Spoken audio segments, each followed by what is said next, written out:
So a couple weeks back, Lauren Fairweather made a video on crafting, and I really wanted to make a video response to this because I really like crafts, just in general, and I like doing a lot of things that some people don't usually do, most of them associated with cosplaying. So I'm going to show you some of the things that I made.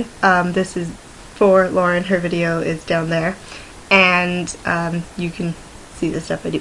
This is my sketchbook. I like drawing a ton, and I've recently taken to coloring the pictures. Here's a drawing of Lynn Lovegood that I did over the summer. When I was in about the 3rd grade, my teacher decided to show us some more unusual things to do with arts and crafts supplies. So we made string art, which is where you pretty much get a needle and thread, and you poke it through the paper a ton of times, the pattern's on the back, and then you end up with this cool pattern that's like entirely made of string, and you can like move it and stuff, and I just think it's amazing. I'm not really sure how much of a craft this counts as, but we would do this thing when I was in like the 5th grade or the 4th grade where, you know, the pencil boxes that have the little hole in the middle, you'd color it with like a marker just as much as you can and get the ink like really thick in there, and then you fill it with glue, and then it pops out and it's a bookmark. So I did that with this pencil box,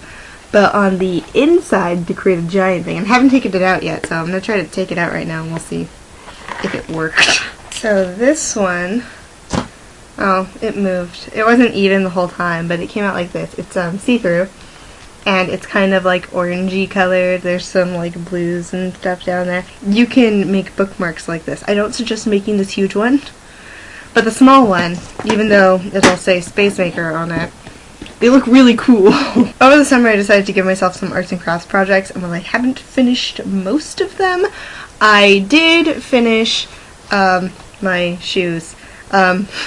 These are made with the insoles of an old pair of sneakers that I had and about 5 yards of ribbon, and they're the shoes that Alice wears in the Tim Burton film. And I actually made the dress. Here's the dress. It fits me perfectly, and I love it, and I think it just came out wonderful. This part is made with 6 yards of 3 different kinds of ribbon. The skirt was pretty easy to make.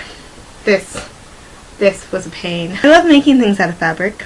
I've tried it a few times. I've made Halloween costumes of the past, but there was this gorgeous velvet and I kind of couldn't resist, so I turned it into a cloak. It's got this clasp that's a leaf, and the leaf, it's magnetic, so it just snaps apart and then snaps back together. I love it. I made this green one, and I made a purple one, and I have fabric to make a blue one. I think it's wonderful. Another thing that I've started doing much more recently is playing with the wire, and basically what I do is I start with like a couple inches of just, this is like a really thin wire. You can't even, maybe if I put it, no. It's a really thin wire. This one's gold. I made a fairy out of wire. This is the first one I made. He's kind of big. I refer to this one as a boy. And this is the last one I made, and it's like miniature. I really like them, and I like making them. I've made like 4 so far. They're all different sizes, and their wings are all different and stuff like that. I'm trying to give myself new things to do because I like spending my time making things. I think it's rewarding and just so much fun. So I will continue to do things like this because I like it, and I'll give myself new projects. You gotta stop bouncing around, man. But yeah, he's my little fairy. Can't even see it. See what happens when you're small? It's okay, I still love you.